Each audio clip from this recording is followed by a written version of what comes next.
Numerology क्या है और ये हमारे लिए कैसे काम करती है?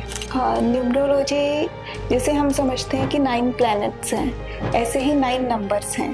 तो हमारी ज़िंदगी जो है वो इन नंबर्स और इन प्लैनेट्स के आसपास ही घूमती है। तो न्यूमरोलॉजी एक साइंस है जिससे हम अपनी लाइफ को समझते हैं थ्रू नंबर्स।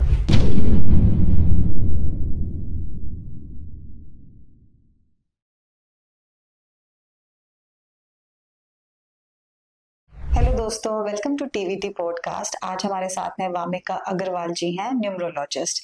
आइए मिलते हैं आपसे। Hello Vamika ji. Hi Tanvi, thank you for inviting me to TVT podcast. आज हम न्यूमरोलॉजी के बारे में जानेंगे और ये जानेंगे कि न्यूमरोलॉजी के थ्रू हम पेरेंटिंग में कैसे आगे बढ़ सकते हैं, और रिलेशनशिप के बारे में बात करेंगे कि रिलेशनशिप को कैसे बेटर किया जा सकता है। न्यूमरोलॉजी क्या है और ये हमारे लिए कैसे काम करती है? हाँ, न्यूमरोलॉजी जैसे हम समझते हैं कि 9 प्लैनेट्स हैं, ऐसे ही 9 नंबर्स हैं।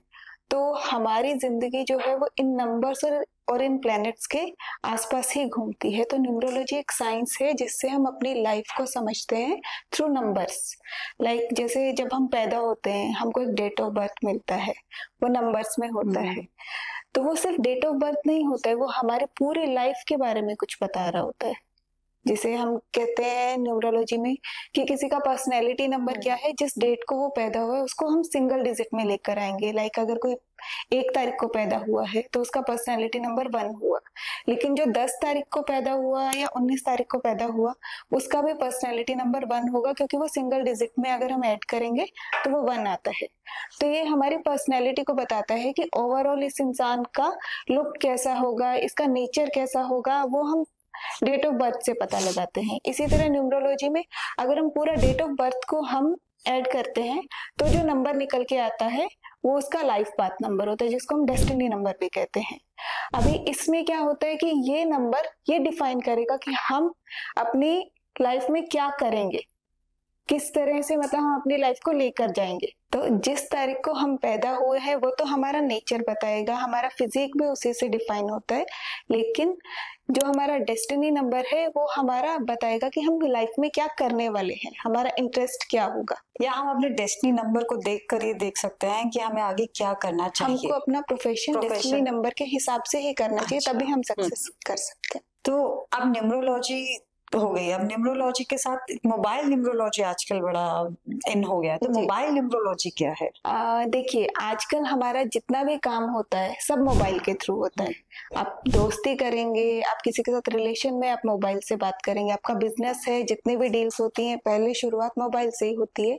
तो मोबाइल नंबर अगर आपके डेस्टिनी नंबर और आपके पर्सनैलिटी नंबर से फ्रेंडली है तभी वो आपके लिए बेनिफिशियल होगा। अगर एंड सबसे इम्पोर्टेंट होता है कि मोबाइल नंबर का जो टोटल है वो अगर आपका 4 पे आया, 8 पे आया, तो आपके अंदर पेयरिंग कितनी भी अच्छी, आप कितना भी अच्छे एफर्ट्स डाल रहे हैं किसी भी काम में, लेकिन आपको उतना सक्सेस नहीं मिलता है।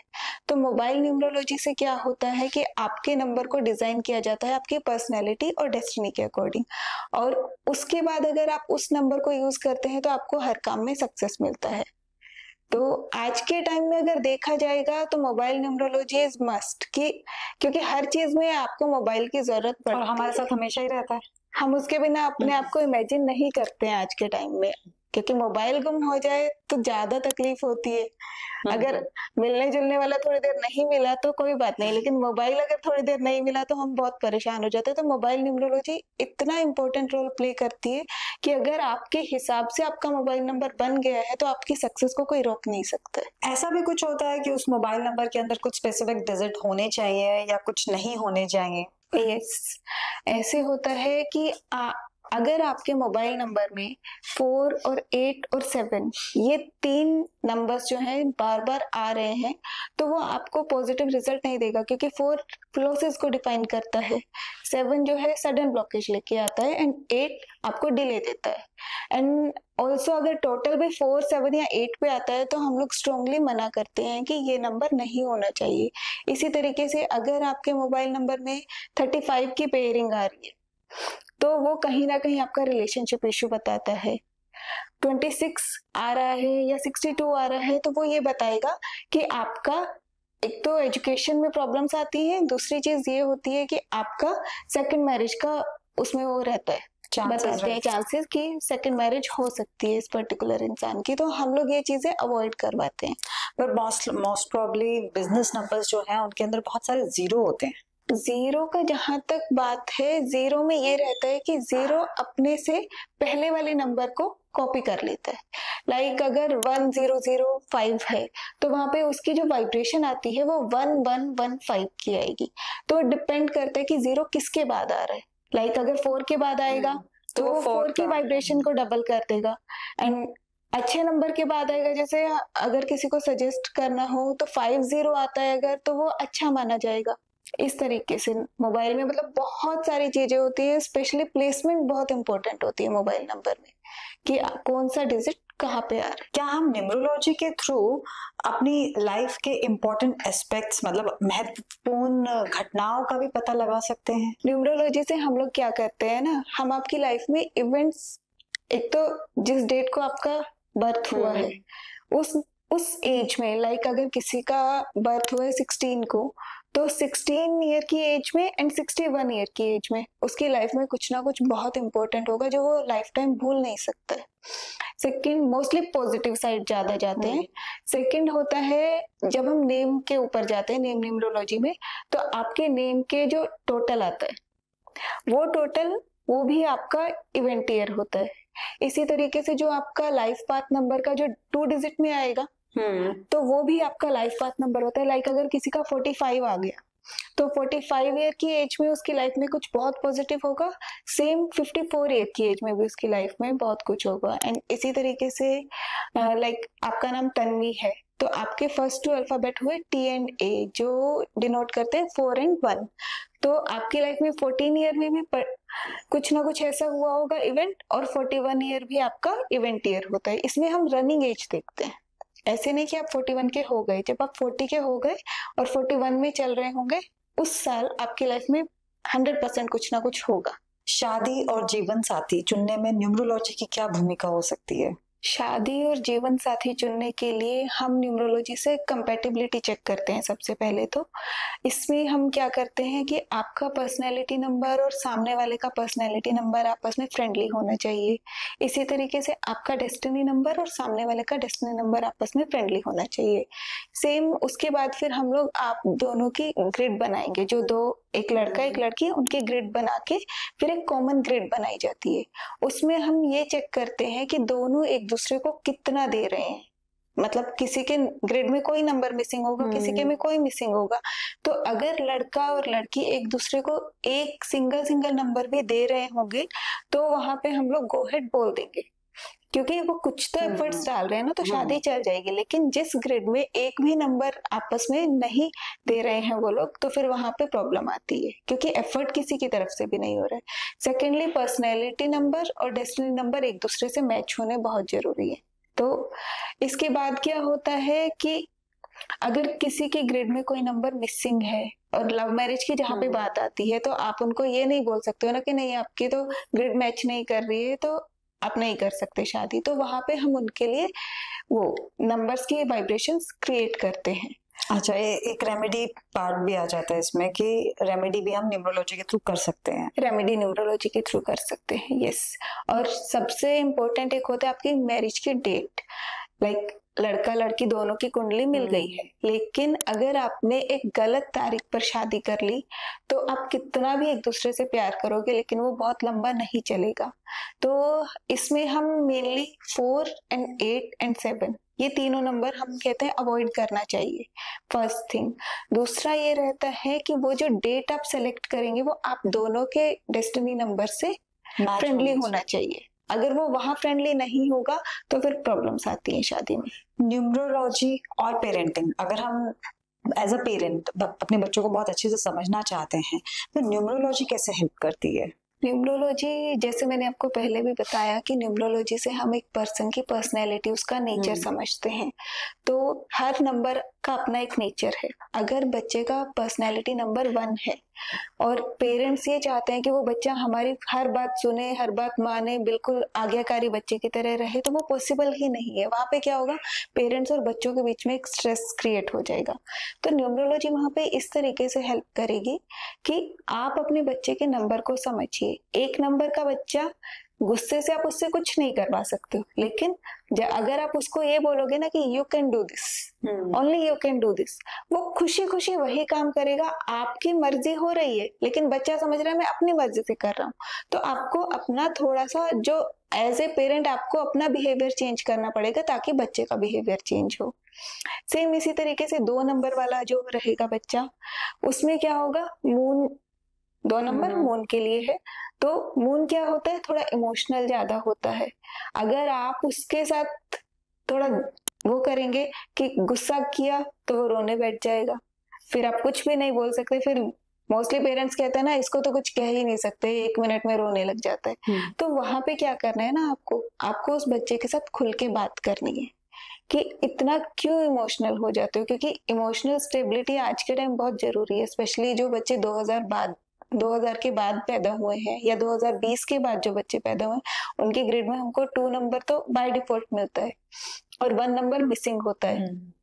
तो यहाँ पे क्या होता है, उन बच्चों को इमोशनली बैलेंस करने के लिए पेरेंट्स को उनके साथ खुल के बात करनी पड़ती है, उनको किसी न किसी हॉबी में डालना पड़ता है। 2 नंबर के लिए सबसे अच्छी रेमेडी है कि कोई भी अपनी हॉबी उसको ज्वाइन करें, उसको टाइम दें। फिर आता है 3 नंबर, जुपिटर का नंबर है। अब ये बच्चा पढ़ाई करेगा लेकिन कहीं ना कहीं उसको ये रहेगा मैं सिर्फ ज्ञान बटोर लूं। अब जिसको ज्ञान होगा वो भी किसी की नहीं सुनेगा, तो पेरेंट्स को उसके नॉलेज के हिसाब से उसको बोलने देना है कि एटलीस्ट सुनो कि वो क्या कह रहे हैं। हम एज ए पेरेंट क्या करते हैं कि इसको क्या पता, हमको ये सब कुछ पता है, लेकिन वो बच्चे क्योंकि उनको ज्ञान चाहिए, कहीं से भी कुछ भी सीखने के लिए रहेगा, वो रहेंगे कि हमको सीखना ही है। तो ऐसे बच्चों को संभालने के लिए पेरेंट्स को थोड़ा सा ओपन माइंडेड होना पड़ता है कि बच्चे भी सही हो सकते हैं। इसी तरीके से 4 नंबर राहु का नंबर है, उसके पास तो खाली सर है। तो वो एक तरह से जो कहते हैं ना कि राहु क्या था, उसने अपनी मनमानी करनी थी। तो जो बच्चा अपनी मनमानी कर रहा है, मतलब राहु से है, वो अपनी मनमानी ही करेगा। आप उसके पीछे कितना ही पड़े रहो, उसने करना अपना है। लेकिन उस बच्चे को आप कैसे बिजी कर सकते हो, उसको आप डिजिटल लाइन में डाल दो कहीं भी, या उसको थोड़ा सा फिजिकल एक्सरसाइज में, जिमिंग में डाल दो, तो वो बच्चा वहां पे उसका जो एग्रेशन है ना वो निकल जाएगा, फिर वो शांत हो जाएगा। एंड 4 वालों के लिए एक सबसे अच्छी रेमेडी, क्योंकि उनको गुस्सा जल्दी आता है, कोई भी टोकेगा तो सबसे अच्छी रेमेडी है कि जब वो गुस्सा कर रहे हैं उनके पास से हट जाओ। एक बार उनका गुस्सा शांत हुआ तो उसके बाद वो आपकी बात आराम से सुनेंगे, कुछ नहीं बोलेंगे। ये चाहे बच्चों के लिए यूज करो चाहे बड़ों के लिए, मास्टर रेमेडी है कि जब 4 वाले कुछ कह रहे हैं, किसी बात पे गुस्सा है, तो उनके पास से हट जाइए। यहाँ पे ये भी है कि उनका गुस्सा बहुत जल्दी शांत हो जाता है अगर उनको छेड़ा नहीं जाएगा। छेड़ेंगे तो फिर तो बहस होती है, लेकिन ये करके देखिए, बहुत अच्छा फायदा होता है इससे। अब आते हैं 5 नंबर पे। 5 नंबर मतलब बुध को हम लोग मानते हैं एक 15 से 16 साल का लड़का, टीनेजर। अब टीनेजर का क्या होता है ना, उसको सब कुछ करना होता है, सब कुछ एक्सप्लोर करना होता है, और बुध वैसे भी राजकुमार माना जाता है। तो ये लोग क्या करते हैं, ये बहुत बोलते हैं, इनका बहुत अच्छा ऑरा होता है, बातें करने का बहुत शौक होता है। लाइक छोटे से बच्चे से भी बात करेंगे और 80 साल के बूढ़े इंसान से भी बात करेंगे, सबके साथ दोस्ती कर लेते हैं। तो हर समय क्या होता है, दोस्तों से घिरे रहते हैं ये लोग। अब दोस्तों से घिरे रहेंगे तो पेरेंट्स को क्या लगेगा, जब देखो तब बातें ही करता रहता है, पढ़ाई पे ध्यान ही नहीं है।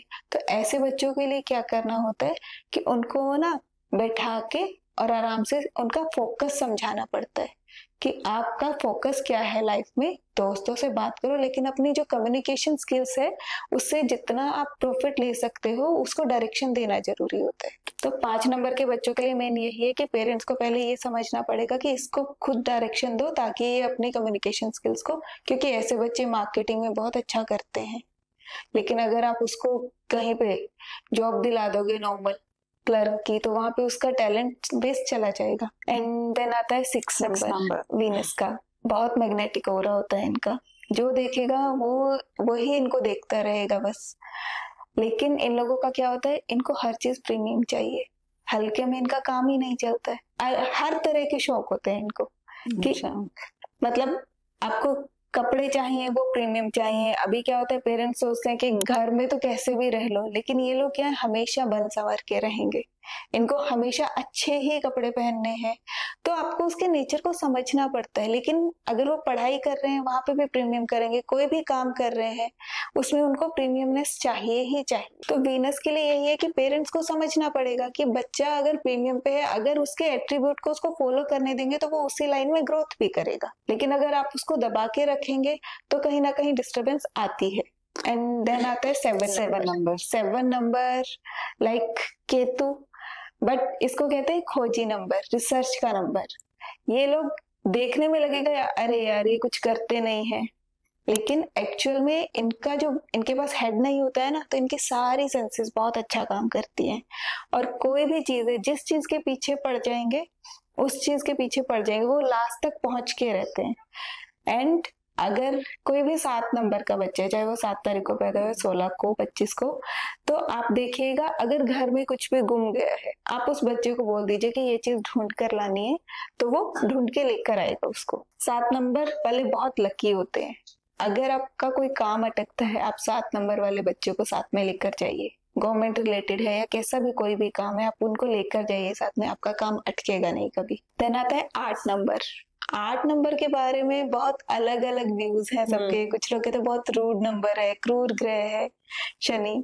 लेकिन 8 नंबर का क्या है ना कि ये लोग सही को सही कहते हैं, गलत को गलत कहते हैं। ये लोग गलत चीज बर्दाश्त भी नहीं करते हैं और करते भी नहीं है। तो 8 नंबर है हार्ड वर्क का नंबर। शनिदेव फल देते हैं, डिले करके देते हैं, लेकिन अगर आप हार्ड वर्क करते हैं तो फिर शनिदेव बहुत अच्छा रिजल्ट देते हैं। और 8 नंबर के साथ क्या होता है कि इन बच्चों को भी आपको समझना पड़ेगा, क्योंकि थोड़े जिद्दी तो होते हैं। इनका ये है कि हमको हमारा काम ऐसे ही करना है तो ऐसे ही करना है, इनको किसी की हेल्प नहीं चाहिए, क्योंकि ये लोग शायद भरोसा नहीं कर पाते हैं कि दूसरा उतनी ही अच्छे तरीके से इस काम को कर पाएगा जितने अच्छे से हम लोग कर रहे हैं। तो 8 नंबर वाले बच्चों को समझना है तो उनको उनके काम में छेड़ना नहीं चाहिए। बाकी 8 नंबर वाले जितना दूसरों की हेल्प करते हैं उतना कोई नंबर नहीं करता। लेकिन इनके साथ क्या होता है कि 8 नंबर वालों को खुद को कभी हेल्प नहीं मिलती है। उनको हमेशा उनके जाने, इस प्लेनेट से जाने के बाद उनको रिकग्निशन मिलती है। देन आता है 9 नंबर। 9 नंबर है मंगल देव का। तो मंगल मतलब एनर्जी। इन लोगों के अंदर इतनी एनर्जी होती है, इतनी एनर्जी होती है, ये बच्चे टिकते नहीं है। टिकेंगे नहीं, सारा दिन घूमते रहेंगे तो वही होता है कि पढ़ने में भी उतना नहीं। स्पोर्ट्स में इनको डाल दीजिए, स्पोर्ट्स में बहुत अच्छा करते हैं। और इनका क्या होता है ना कि इनको पता है इनको क्या करना है। हमको लगता रहेगा कि बच्चा पढ़ नहीं रहा है, बच्चा कुछ ध्यान नहीं दे रहा है, बात नहीं सुन रहा है, लेकिन वो चुपचाप सब कुछ सुनते भी रहते हैं। और अपनी एनर्जी को उनको स्टेबल करने के लिए ना उनको चलते फिरते रहना पड़ता है। तो ऐसे बच्चों के लिए सबसे अच्छी रेमेडी है कि उनको स्पोर्ट्स में डाल दीजिए। तो जब वो थक जाएंगे तो वो पढ़ने के लिए भी बैठेंगे और आपकी बात भी सुनेंगे। तो इस तरीके से हम न्यूमरोलॉजी के थ्रू अपने बच्चों को समझ सकते हैं। अब ये तो न्यूमरोलॉजी की बात है, क्या न्यूमरोलॉजी में रेमेडीज भी हैं जिनके थ्रू हम अपने प्रॉब्लम्स का सॉल्यूशन ले सकते हैं? बिल्कुल, न्यूमरोलॉजी में एक्चुअली हर प्रॉब्लम का सॉल्यूशन है। न्यूमरोलॉजी में अगर किसी का 1 नंबर है और उसके अंदर अग्रेशन ज्यादा है, आप उसको बोलिए कि वो सूर्य भगवान को जल चढ़ाए।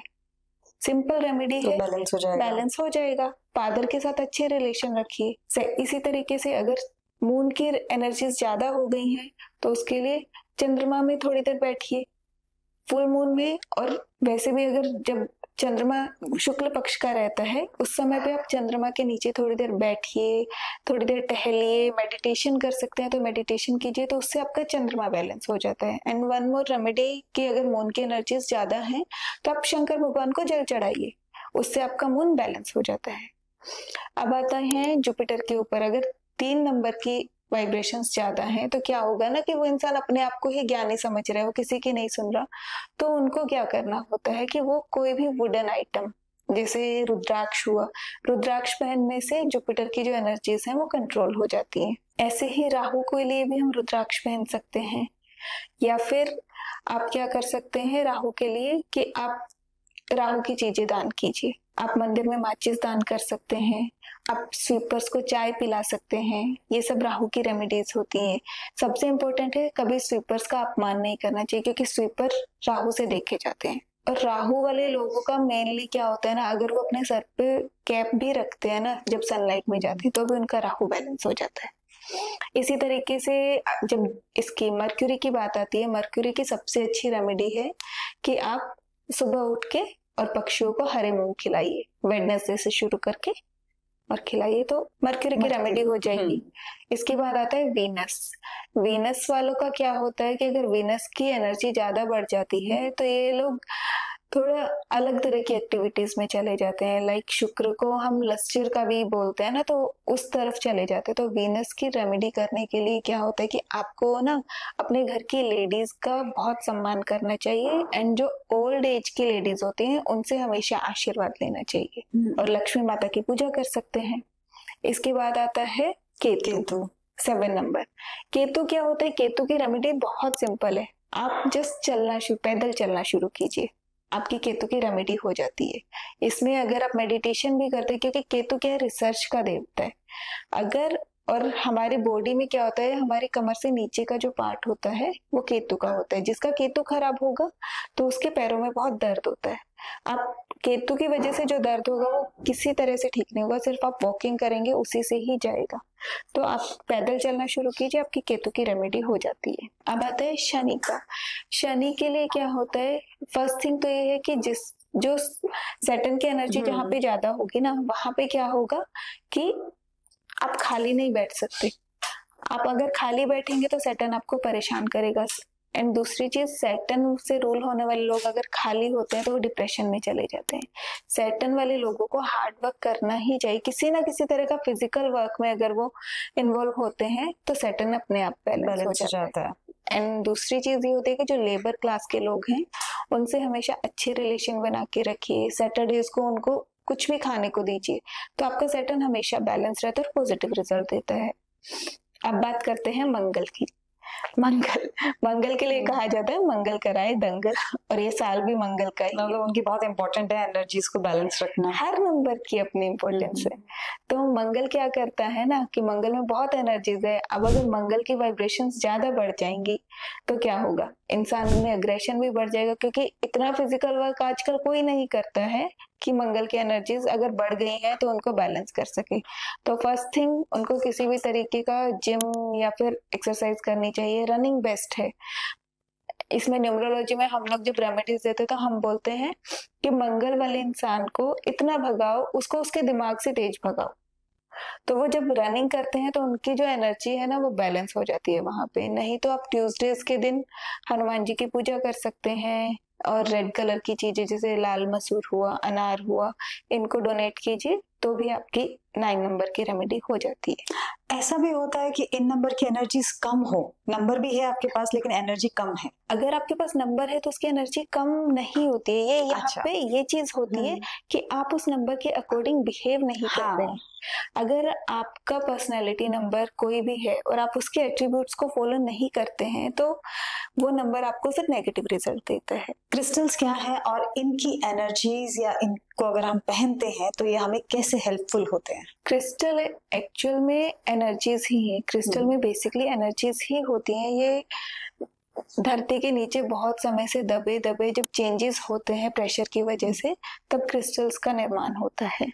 और क्रिस्टल्स क्रिस्टल्स की जो एनर्जीज है वो प्लेनेट से ही रिलेटेड है।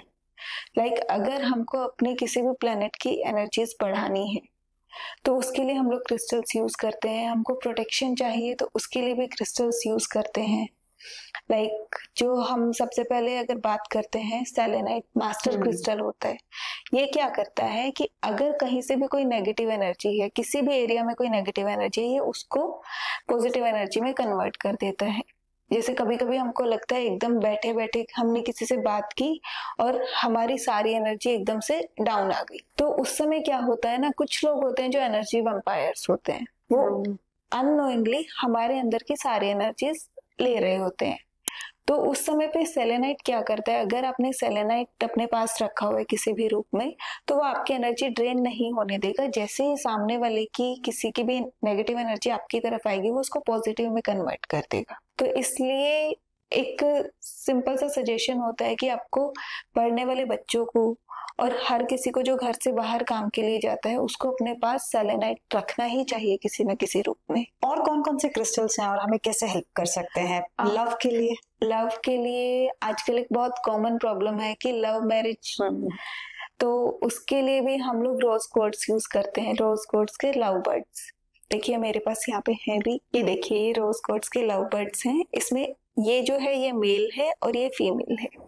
तो अगर आपको चाहिए कि कोई किसी को आप पसंद कर रहे हैं और उसके साथ शादी करनी है, तो आपको ये एज ए रेमेडी हम लोग देते हैं कि मेल के नीचे आपको उस पर्सन की फोटो लगानी होती है और फीमेल के नीचे अपनी फोटो लगा के मैनिफेस्ट करना होता है। क्योंकि ये जो बर्ड्स होते हैं ये कभी भी दूसरा पार्टनर नहीं ढूंढते हैं। अगर एक किसी भी कारण से चला जाता है तो दूसरा जब तक जीवित रहेगा वो दूसरा पार्टनर नहीं ढूंढता है। इसी तरीके से यही रेमेडी हम देते हैं अगर किसी को रिलेशनशिप इश्यू है, इम्प्रूव करने के लिए भी ये काम कर करने के सकता लिए है। यस, या किसी की शादी नहीं हो रही है, रिश्ते नहीं आ रहे हैं, तब भी हम इनको एज ए रेमेडी यूज करते हैं। उसमें अगर लड़की है तो जो फीमेल है उसके नीचे लड़की की फोटो लगाई जाती है, और अगर लड़के की शादी नहीं हो रही है तो मेल के नीचे लड़के की फोटो लगाई जाती है और यूनिवर्स को मैसेज भेजा जाता है कि इनको अच्छा एक पार्टनर चाहिए। कपल्स भी रख सकते हैं बेडरूम में? कपल्स को रखना ही चाहिए, हर मैरिड कपल को ये रखना चाहिए, क्योंकि हार्मनी तो चाहिए ना रिलेशन में।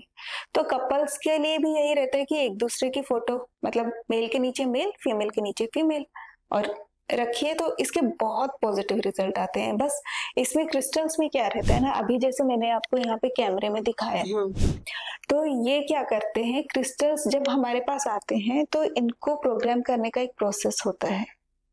लाइक इतने हाथों में से आते हैं और ये क्या करते हैं, हर जगह की एनर्जी अब्सॉर्ब करते हैं। तो सबसे पहले इनकी क्लिनजिंग की जाती है। हर क्रिस्टल के लिए अलग पैटर्न रहता है, किसी को हम पानी से वॉश कर सकते हैं, किसी को नहीं कर सकते हैं। तो पहले क्लिनजिंग होती है इनकी, फिर इनकी चार्जिंग होती है, जो या तो सनलाइट से होगी या मूनलाइट से होगी, वो क्रिस्टल टू क्रिस्टल डिपेंड करता है कि उसकी अपनी एनर्जी कैसी है। एंड आफ्टर दैट इनकी प्रोग्रामिंग होती है कि हमको किस पर्पस के लिए इनको रखा है हमने। लाइक अगर किसी ने अपने मैरिड लाइफ को बेटर करने के लिए रखा है तो उसको इनको यही वाइब्रेशन देनी पड़ेगी। वो जब हम किसी के पास भी क्रिस्टल भेजते हैं तो उनको फिर हम वो पूरा प्रोसेस डे वाइज करवाते हैं, क्योंकि हम लोग हर चीज को होरा के अकॉर्डिंग करते हैं।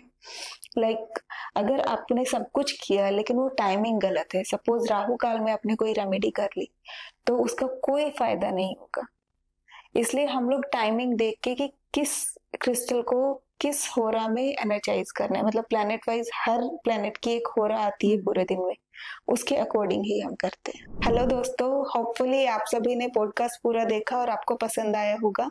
अगर किसी भी तरह का कोई क्वेश्चन आपके मन में है जो जिस बारे में बात करनी चाहिए थी और वो रह गया है, या कोई भी और क्वेरी है, तो आप दिए गए नंबर्स पर और इंस्टाग्राम हैंडल पर अपने बात कर सकते हैं। मुझे आपके क्वेश्चंस का इंतजार रहेगा। Thank you so much.